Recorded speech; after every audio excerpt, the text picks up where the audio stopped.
Yes, I know that growth is uncomfortable, but I also know that you are totally strong enough to handle it.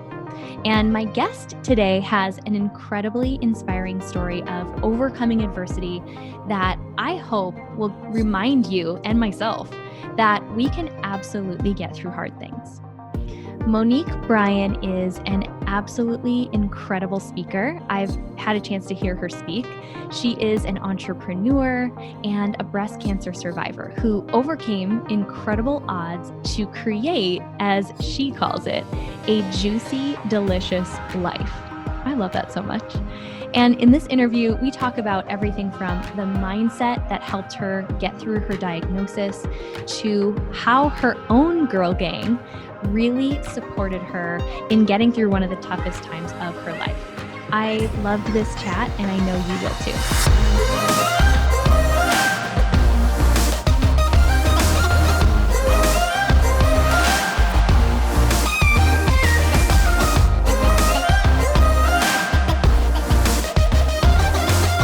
Welcome back to the podcast. I have someone that I'm so excited to share with all of you today. I met her initially at, I know it's one of our favorite events, both you and I, the Bliss Project. And I saw this woman grace the stage and was completely blown away by her power, by her story, which I'm going to have her share a little bit in a moment. But here's what I was most impacted by. I was actually sitting right in front of your girl gang and got a front row seat to see the kind of support that you have in your life and the women that you roll with, which told me everything about you. So Monique, thank you so much for being here. Thank you so much for having me. I actually remember that moment. I remember when I came off stage and you turning around and just smiling at me from ear to ear. And we didn't know each other then. And it was just such it's a moment I'll never forget. Yeah. That day I'll never forget. It's something to when you get to witness not just a woman shine, but watch her friends experience that moment with their friend as though it was their own. Yes. There's nothing like it. I don't even know. I couldn't have had the same experience had I done that by myself, and when Lori was like, are you going to come speak on the Bliss stage? And I was like, oh my God, right? Oh, you don't have to ask me twice. And I told my friend who has been to Bliss with me, and she was like, what, you want to speak on Bliss stage? She's like, I'm coming. And I was like, what? She's like, oh, I'm coming. And then we told our other friend, and she's like, what do you mean you both are going? What are you speaking on what stage? Oh, I'm coming. Right. So it was an amazing domino effect that happened. And I was like, holy shit, we are all going. I was like, This is going to be amazing. I just felt so supported. They were there, and I have the photography that captured the most amazing moments that I'll never, Monica from Girl Squad, I will forever be indebted to her because she caught moments that I was like, I could never have captured that. We love her. We love us some Girl Squad around here. And it really was I know it impacted you, but it impacted everyone who witnessed it as well. Just to see that true friendship and to see women show up for their friend. It was just beautiful. So I don't know that I've gotten to tell you how much it impacted me, but it still does to this day. And that was, almost 2 years ago. That is crazy. So crazy. And you and I have stayed in touch since then. You came to the Powerhouse Women event last year, all the way from Canada. Oh my gosh, Arizona is the hottest place on the planet. It really is quite different than where you live, for sure. I was like, why? It was funny. I remember coming out of the airport and I was like, oh, I must be standing under a hot air vent. So I kept moving from side to side. And I was like, oh no, this is just how it is here. I was like, holy shoot. Surprise. But it was so great. I met so many, it's funny, I get to stay in touch with people I met there at Powerhouse, and I went by myself. I didn't know anybody but you. And I was like, I just thought you were building something so amazing. I love to see the people who were going to be there. The lead up was great. The marketing was, and I'm in branding, right? So the branding is great. I'm like, this is going to be freaking fantastic. And it was, and the energy was just, you bring together some badass women, serious supportive badass women in that space. Yeah. Well, I can't take all the credit, but I can say you fit right in. Oh, So you might have thank walked you. in, with not knowing anyone, but I know you left with a lot of new Oh, friends. yes. I Yeah. left with some good friends. But, I've gotten to watch you over the 2 years since sitting in front of you at the Bliss Project and just really getting to hear your story for the first time. And it's interesting how I've wanted to have you on the podcast for a while, and just the timing of things, which I don't believe there's any coincidences. Mm. But when we're recording this, we're in the middle of this really uncertain time, a lot of adversity. And that was what your story gave to me, was that reminder that we can come through hard things. We can come out better and even find a deeper purpose in the midst of it. So I would love if you would even just share what was happening in your life a few years ago, and what did that inspire you to do coming out of it? 100%. Well, we're 2020 now. So 3 years ago, 2017, I was diagnosed with triple positive breast cancer. And it was 6 months after I just gotten married to like the love of my life. I was like, oh, I finally got him, guys. We were planning to have kids. And then I don't know, I had this feeling one day that just said, maybe now's not the right time, and I went to Corey, my husband, and I was like, maybe we should just wait a little bit. I don't know. I'm just getting this feeling like we should take a moment. And literally the next month I was diagnosed with breast cancer. So again, like you said, I have it that there's no accident, that we did not go and pursue that at that time.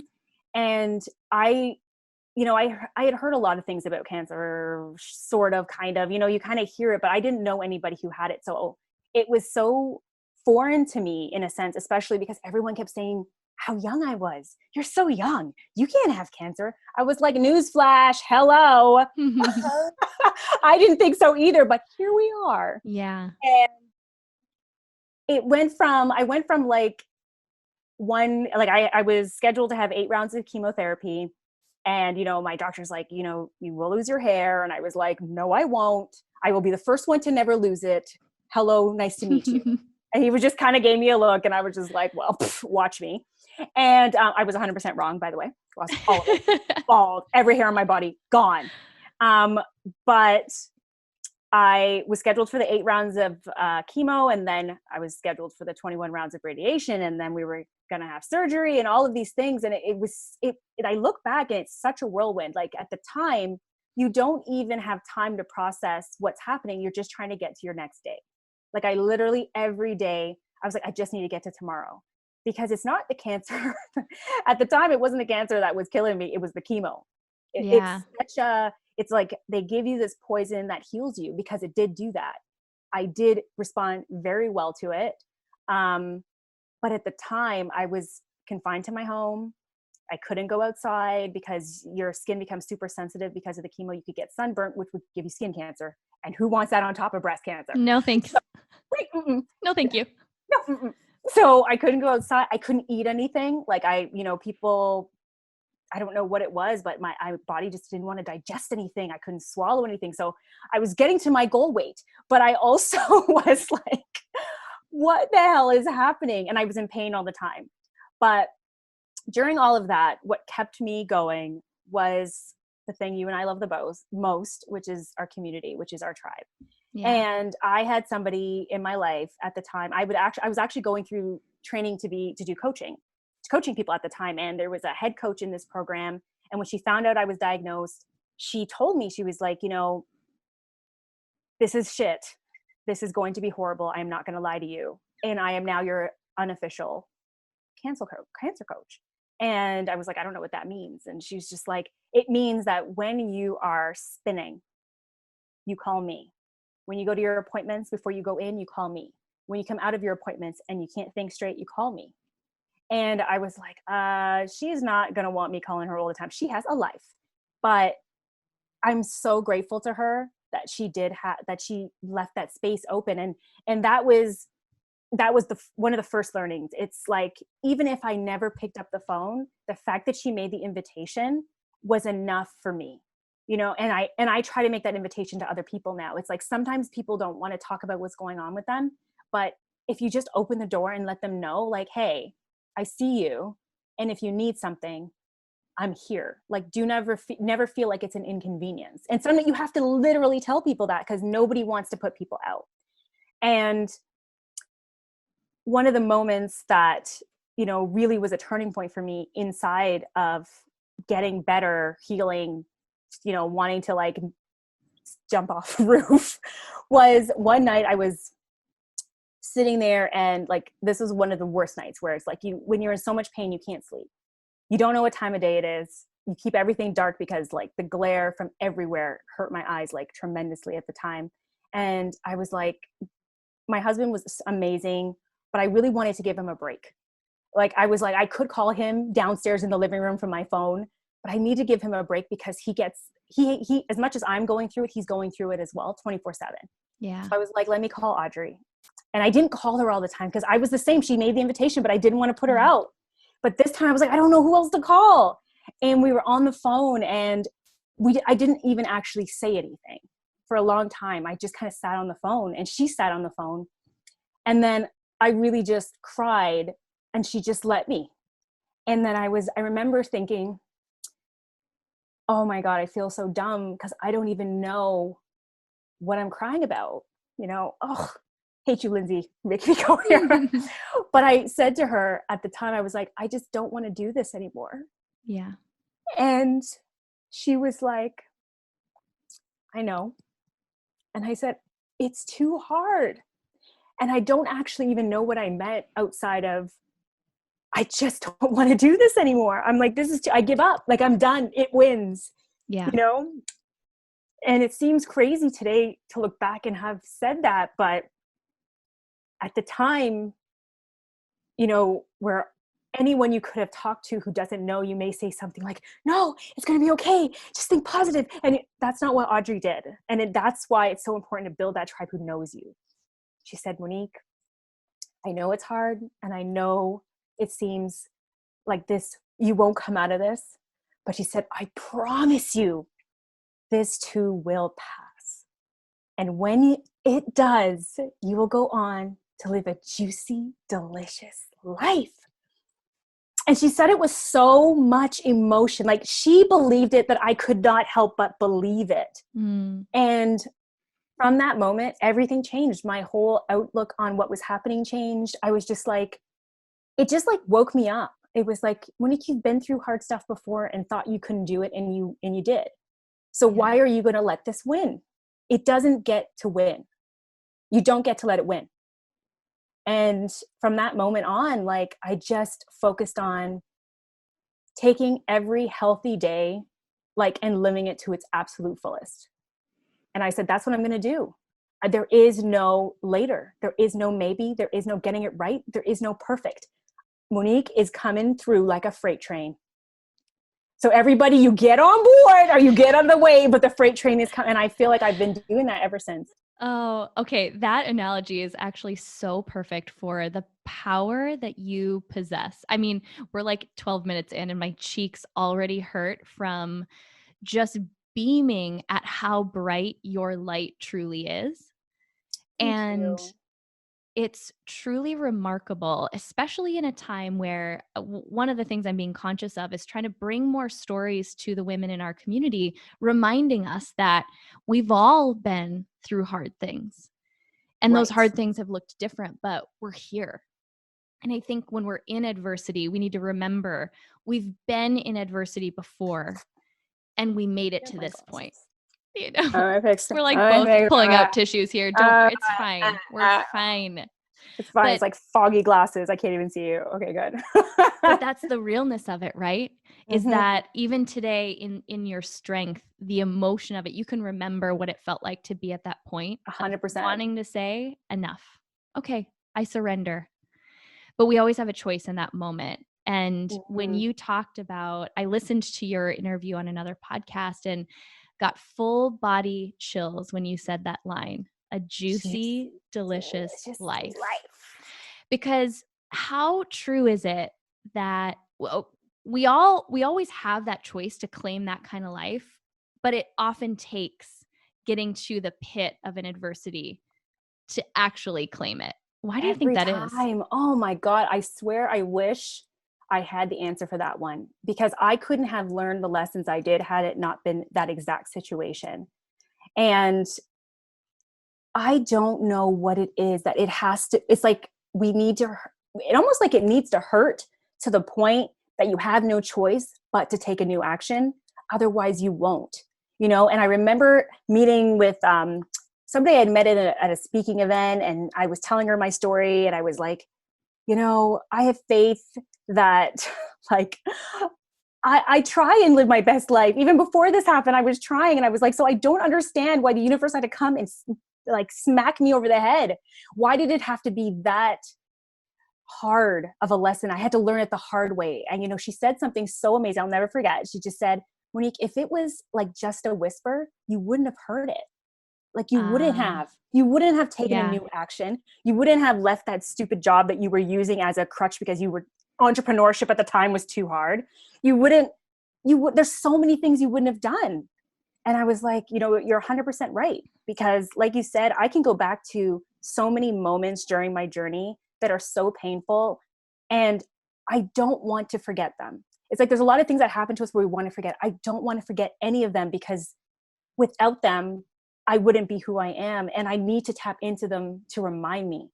Yeah. I tap into them whenever I have a client who's dealing with something. It's like, I go back to that place because they have their own cancer place, whatever that is, where it was so deep rooted.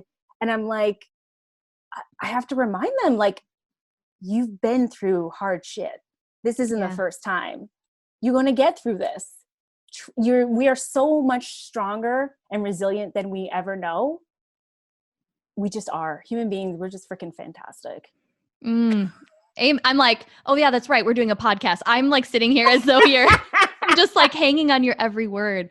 And it, gosh, what you just said made me think of, I was hiking this morning, and literally something just came over me. Like sometimes I think these thoughts of ours come to us, and then I think thoughts that come from who knows where all of a sudden like pass through our mind, and they're for us, but I often think they're for other people too. And the thought was that we don't fully know our own strength until it's tested.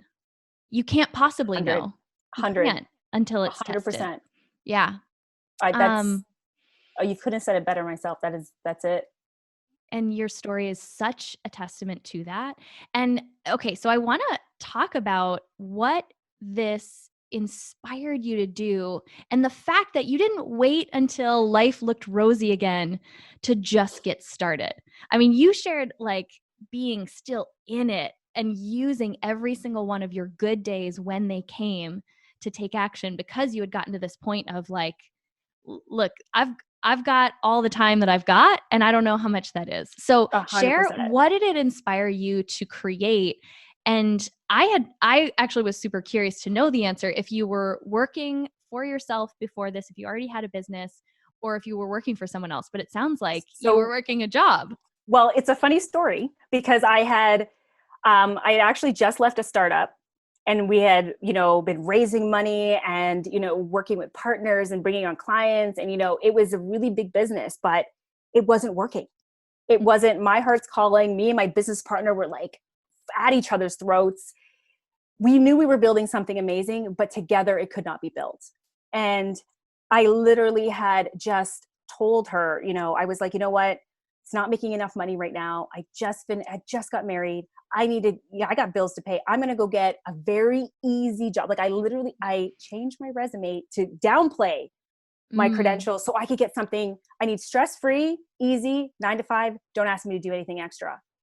And that's what I got. So I'd only been in that job for 3 months. That same week I had hit my 3-month probation when I was diagnosed. Wow. And at the time I was like, no, this isn't my dream job. No, I will not be here forever, but it's fine. I'm going to figure out what's next. And I had already started getting the itch. Once you're an entrepreneur, like if it's in your bones, you can only be at a job for 5 minutes before you're like, please stop telling me when to come in the morning. Right. I will get here when I get here, and the job will be done before noon. Trust me, you know? So I was already feeling that itch. I was like, I cannot stay here much longer when this happened. And when I got my revelation that I was like literally not going to let this take me out, I had started writing a lot. I was like, there's no way I'm going to go through this and not have it documented, because if I can get through this, I swear, Monique, you can get through anything. So I had already started documenting all of my doctor's appointments. I was writing like crazy. I started a blog that was later discovered by Entrepreneur Magazine around what's in the head of a cancer patient happening right now. So it's called Surprise It's Cancer, because that's how I felt. I was like, surprise. And I put it all over social media. Like I literally went from being so careful about what I put on social, like not wanting to say the wrong thing, to being like, blah, blah, blah, blah, blah, blah. This is what's happening. I will drop every F-bomb. So it was very therapeutic for me. Looking back, I was quite angry at the time being diagnosed. But what it did spark was, okay, Monique, you're ready to build your business and you have no time to wait. So I launched my coaching business like on one of my healthy days, like just when I could pick up the phone. And I called my past clients and I'm like, listen, I've been looking at your stuff online and you really need some help. So we need to talk about your brand. And she was like, don't you have cancer? I was like, who has cancer? No, Monique is in business now. Don't worry about that. When would you like to book a scheduled appointment? And I put up a website. Like I used to spend so much time coming up with a name and a website and making it. I said, nope, here's my face, my bio, and a contact button. That's it. Yeah. And then I was all over Instagram, and that's all I used. And I just kept doing it over and over and over again. And I launched an online course. And then I was like, okay, I did another beta course. And I was like, okay. And then the speaking was so important to me.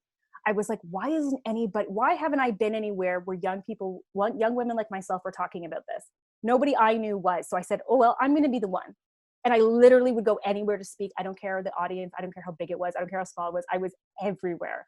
And I was just like, oh my gosh, and I found like a love and a passion for it, like a real sense of purpose inside of that. Yeah. And that's what I've been doing ever since. So I love how you shared in the past, you had been so caught up trying to get all the perfect website, like all of the things in order before launching. Was there still fear when you actually launched? Now you were on the other side. Always. And what did that feel like? What actually got you through those moments? Because that is what we want more women to hear. The fear is there always. It doesn't go anywhere. So when I remember I used to get really triggered when people would be like, you're so fearless. You're so fearless. You're doing it. And I would be like, who told you that? I know it doesn't look like that, but really what's driving me is it sounds morbid, but it's like, I could die tomorrow. And what will be left here? What will be here? And it's like, I say it even though I was in a journey or a battle with cancer, but since then I've lost people. I've had people who, somebody recently, in the community in Toronto passed away from a heart attack in her 40s, just this week.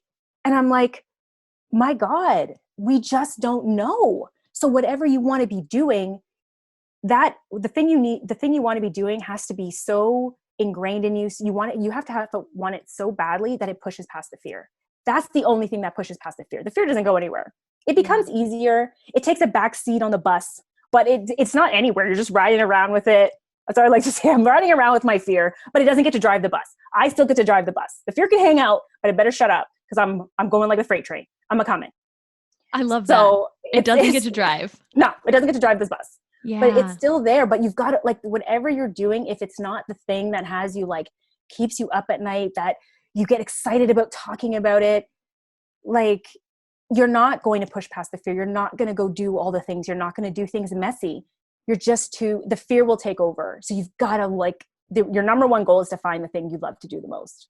Yeah. Oh my goodness. I mean, that right there, just the reminder for all of us that, and I've found that as the dream gets bigger, so does the fear. It grows in proportion. There's just as much fear for anyone who you currently look up to.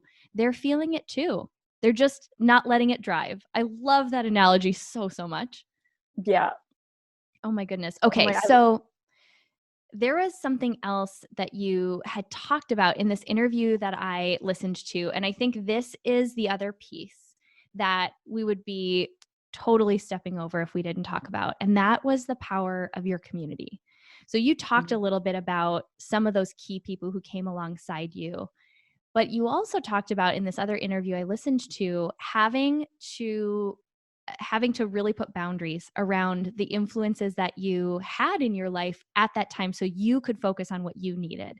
Will you share a little bit about that? What did that look like when you were in the recovery journey, and how did you have to choose what you allowed around you based on what you needed at the time?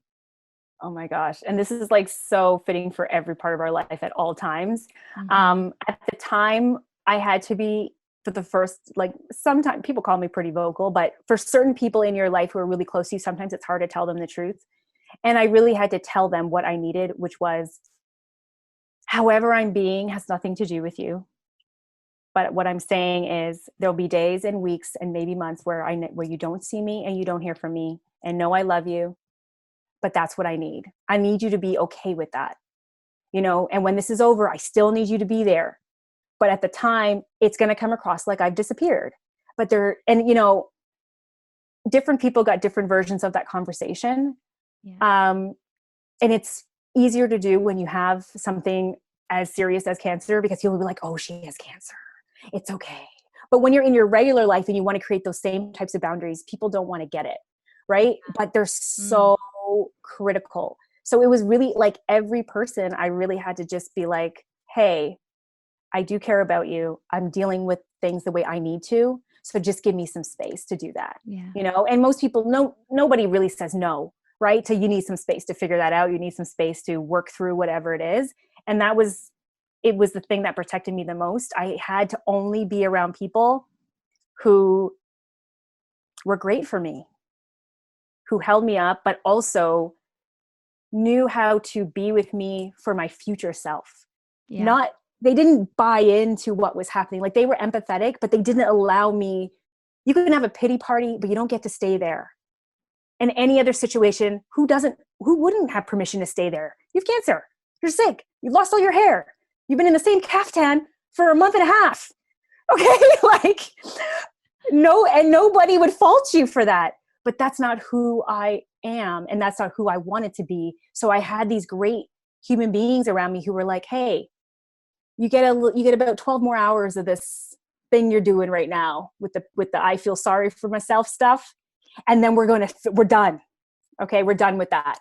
We're future planning. We're not in we're going to die tomorrow planning, because that's like a freaking horrible place to be. And it helps so much, because sometimes you just need that one or two people to come in and just shift your mind. Like, one thing they say, you're like, oh, okay, I forgot who I was for a minute. I'm back. Yeah. Okay. And there's so many parallels here, but I'm going to make you state them out loud. What can we learn from that idea when now shifting into building a business, chasing a big dream? I think there's so much that oh my God, we need to remember from that same, right? That same thing. It applies. It doesn't matter. Well, one, I always say it's super hard to build a business if you live with someone who's not supportive.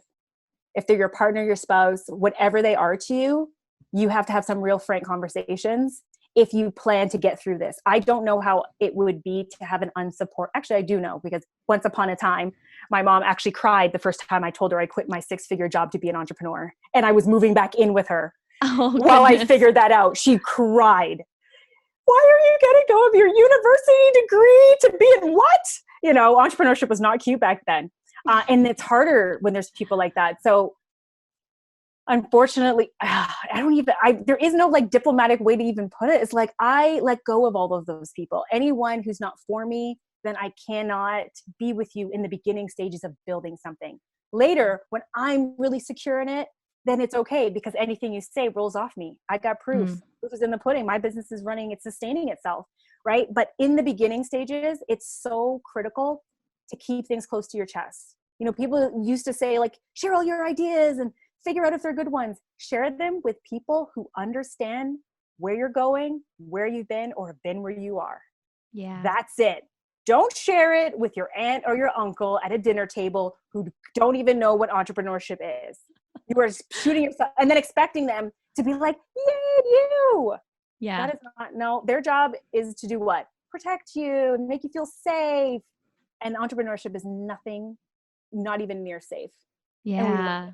And we love it. Right? Like, this is so scary and it's amazing. Oh my God. We have to be I always say you have to be a little bit off to be an entrepreneur. You willingly put yourself in these scenarios. You got to be a little bit cuckoo. Yeah. But I love the part too about, and this is like keeping in mind the kind of people to keep in your circle or find them if you don't currently have them, but having those people who can speak life into the future you're living into. Yes. Because that is what entrepreneurship is. You need those people. Mm-hmm. We're all going towards the light. We're all just like that beam we're just like that next thing. I can see it. I can see my vision. Right. And if people aren't going to help propel you there, help you while you get there in whatever sense of the word, then they're not for you right now. It's not the season for them right now. Mm-hmm. So who at this stage of your business does that for you? Do you work with coaches, mentors? Who's that voice for you right now? Yes, all of the above. I believe in surrounding myself, paid or unpaid, with as much support as possible. I have an amazing coach. I don't know where my business would be without her, honestly. She talks me off ledges, but she also gives me strategic sales training and things like that. Like, it's just, she has groups. I believe everyone needs a coach in their business at all different types of levels, multiple coaches for multiple things. I also still have like the same ladies who came with me to the Bliss Project. Like, we've all done different coaching training together, so we can all put our coaches hat on for each other, which is great. No pity parties allowed. Only moving forward. What do you need? How do we get you there? How do we clear you to have this powerful yet uncomfortable conversation? Yeah. Because I find that's a big piece in business, having uncomfortable conversations, whether that's with clients, people who you feel may have not fulfilled up to what they said they were going to do, things like that. I find like that to be the hardest part. Like, the money is one thing, like making money, but once you've learned that, having uncomfortable conversations, I feel never get easy. They never get easier. Amen. So there's that. But then there's also people who I know are also running businesses, your business besties. So I follow a lot of people online. Whenever possible, I'm like, hey, if we're like aligned and I see they're doing things that I'm doing, I don't like to ask people out for coffee dates. Like, I'm like, just like how I'm like, if they're making money and we're making money, ain't nobody have time to be out having coffee dates. Okay. I don't know who has time to be sitting around drinking coffee all damn day. Right. But I also know the importance of the relationship building and the connection. There's nothing like it. There's nothing more important in your business than that, building relationships. And that's one of the reasons I came to Powerhouse. I was like, I want to see women in another community. Yeah. Right? Like, the city you live in is a city you live in. Once you know the people, you know them. I was like, there are women building business all over the world. I am going. Lindsay's awesome. She brings in awesome. She's like, you are my type of person. You can watch people online. I'm like, oh, she's got my kind of energy. She's my kind of person. So I was like so happy to be in that space and meet all of these women that I was like, oh yeah, adding. Like, I just got to add to my community. And that's why I'm always telling people, get on a plane, whatever you have to do. I mean, currently we're not getting on planes. Right. After this is all over. After this is over. But there's so many online summits, so many online groups that are happening. There's no reason you can't go make new connections. Absolutely. Oh my goodness. And I think that's the point that we are all, if we're now looking to the future, we are going to come out of this. We are going to be better because of it. And I would love to hear, what is this? So this whole season we've been through, a lot of things shut down. We're staying inside. What has it done to build your business or make you rethink things? Has it had an impact in how you're seeing your business? Yes, it totally has. Like, one, I'm very grateful I have an online business. That has been super key. One of the things I run an 8-week accelerator program for people building their brand and want to do that in 60 days. And this was the first time I was teaching it live. Everybody wants to build an evergreen course so you don't have to be there. And I was like, it's okay. I'm going to teach it live this time. So I get all the feedback. Yeah. And it happened right in the middle of all of this, right? Like, I didn't know how much it would impact me. Just everyone was craving community. Everyone was loving to come to the classroom and be together and share what's going on with them while we're building business, but never staying in a place where it's like, there was fear, but it was like, everyone is supporting you to move forward. And I was so happy to kind of like be the voice for them that people have been for me. Like, there's no petty parties over here. We're going to let you say what's so, but let's talk about future. Right. And I got so moved by that experience that I was like, I went from, oh, I don't do group coaching to like, I can't wait to do group coaching. I can't wait. Like the power of people in a space, not knowing where the conversation could take you is super powerful. So it did change how I see the things I may build going forward, like more community based. Like I always know community is important, and I was always like, well, I don't need to build my own community. I'll go join other people's communities. But I'm like, no, I'm going to build my community and I'm going to join communities. But the more we build, I'm like, that's just adding to all the juiciness that is out there already.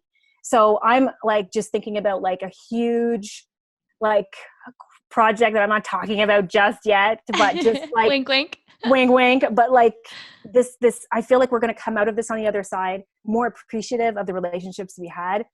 I've been reaching out to people I haven't spoken to in years, and wanting to be connected with other people. Like we took it for granted that we could just go and meet someone and have coffee or go to this event. And when we come out on the other side, I feel like we're going to be craving people. Like we're going to be so great with people and just hugging them and loving on them and being with them, that I think that this is just going to be like this goosh and gosh of love everywhere. And we may need it, because we get our heads down and we're working and we're doing, and we're like, oh, later, we'll talk to this person or do this. And now I feel like everyone's going to be like, oh, I just want me some human. I'm going to hug the shit out of some people. I tell you what, whether or not they're a hugger, I'm coming in. You've been warned. Yes. And I think it's also told people like, you need to have an online component to your business. Yeah. Everyone needs to have an online. This is the way of the world. It has shifted and changed. You need to be able to reach people everywhere. Yeah. And that actually sets up the next question I was going to have you just share about, because you are a genius when it comes to branding, specifically helping entrepreneurs envision what is the story that their business is telling. And there couldn't be a time that's more important to have lined up, because we went from being able to translate the story of our business through multiple ways to primarily online.